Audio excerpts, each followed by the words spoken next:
Dear participants of the conference, the possibilities to use digital technologies widens every month, every week. The growth of these possibilities is exponential.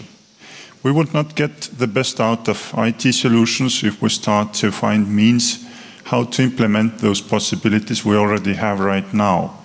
We have to consider the future implementation of those solutions which are still under construction. Artificial intelligence is not present yet and does not give us advice what to do right now, so we still have to do it by us. First of all, we cannot have elections without digital technologies. They provide us huge possibilities. For example, keeping voters' registers, taking care of the principle one voter, one vote, thus avoiding double voting. Also, vote counting and tabulation, presentation of this data to the public, which does not take time. We can have, based on IT solutions, great access to statistical data on voting. We also have access to evidence on the violations based on digital technologies, as well as possibilities to study case law on complaints and appeals. We have access by digital technologies to better observation of elections, as well as share of information or information campaigns on where to vote or how the election procedures look like, as well as a larger extent of transparency of elections. We have to take note of the issues which accompany the use of digital technologies. Like opinion polls coming out very fast, campaigning is going more and more online, and also political discussions are going to the social media. What has changed over the last years is how we consume information provided by political parties and politicians. Political campaign and advertising have moved to social media, attracting the minds of differentiated target groups and spreading via these methods faster than ever. The balancing of the media and its role in general during the electoral processes is decreasing. There are different media sources, not one single or just a couple of main media outlets anymore.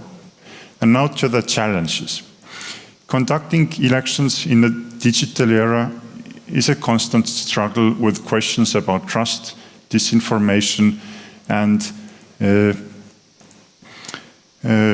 resilience. They are all interrelated. Trust in the electoral processes is not for sure a cornerstone of democracy. In one hand, the trust can be built and maintained through electoral laws and electoral management that ensures the impartiality of election management, election administration.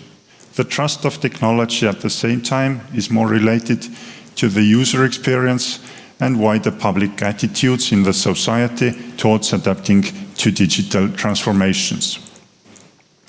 Misinformation and disinformation. Disinformation is a huge threat to electoral management. Even if correct information is provided, the misinformation is still left in the internet and has its own life afterwards. It spreads very fast so that it is impossible to check the accuracy of the data before it has already reached wide public. What we can see is the role of large companies such as Twitter, Facebook, Google, or Microsoft in tackling misinformation and spread of false data is often more important than any mechanism governments in a democratic society can do. Both time-wise and based on means, how to address, how to achieve voters, how to get to voters. It has been good to see that social media platforms have started to prepare more specific tools based on clearly stated criteria to map the false facts and label them.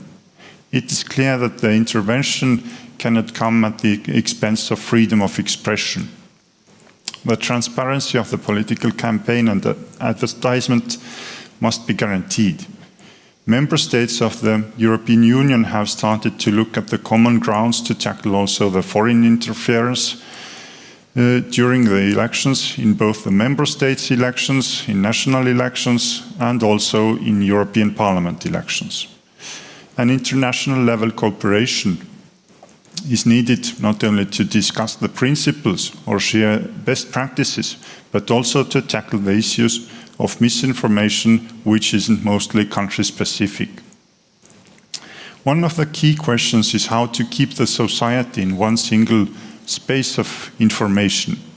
The trust in the electoral processes can be achieved by reducing the level of criticism towards the functioning of the whole governmental system.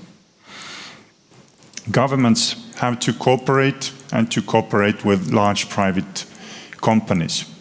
What we can do in order to keep the trust in the electoral processes and in the independent media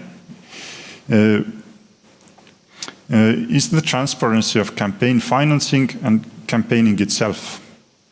Who is the person or political group behind the campaign activity?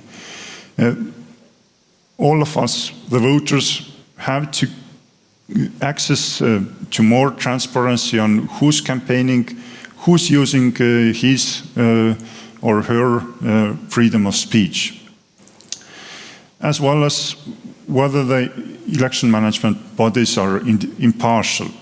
Is the media politically neutral or biased? And on the other hand, we have to balance the freedom of speech, right to receive information, and electoral rights with the requirement of free and equal voting rights, requesting transparency in party and campaign financing, and pointing out the real persons or political parties behind the sharing of misinformation or false data. This comes in addition to setting limits to the campaign costs. Now, concerning the cyber attacks, we have to discuss also the role of the government. These issues are not election-specific, and there is a great need to deal with them in relation to any public duties and tasks.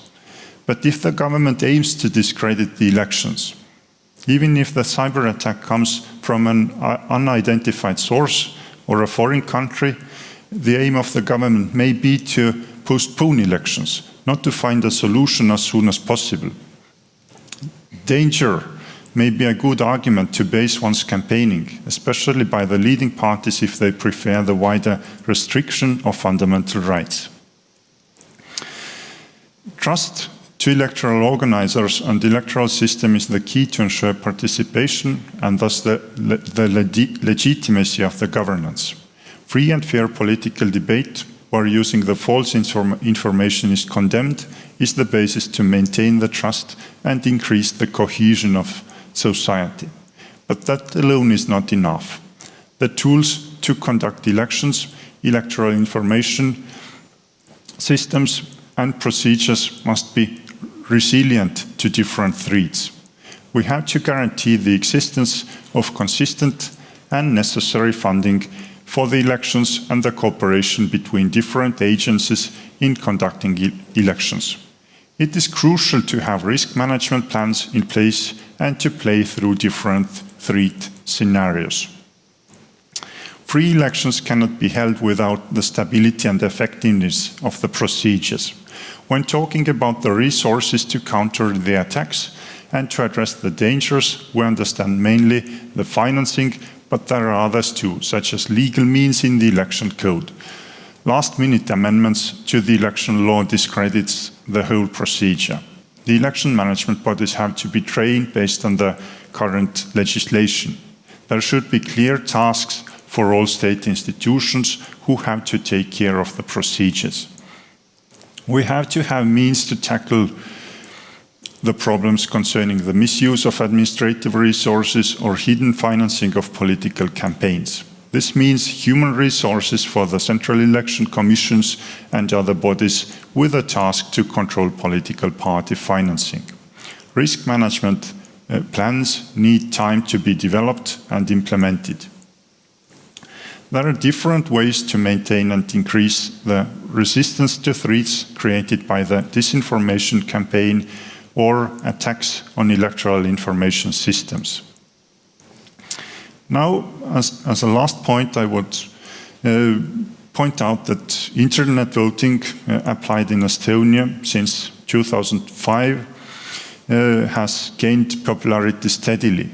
And at the last election in 2019, it was the most common way of voting, even surpassing the traditional paper-based ballots.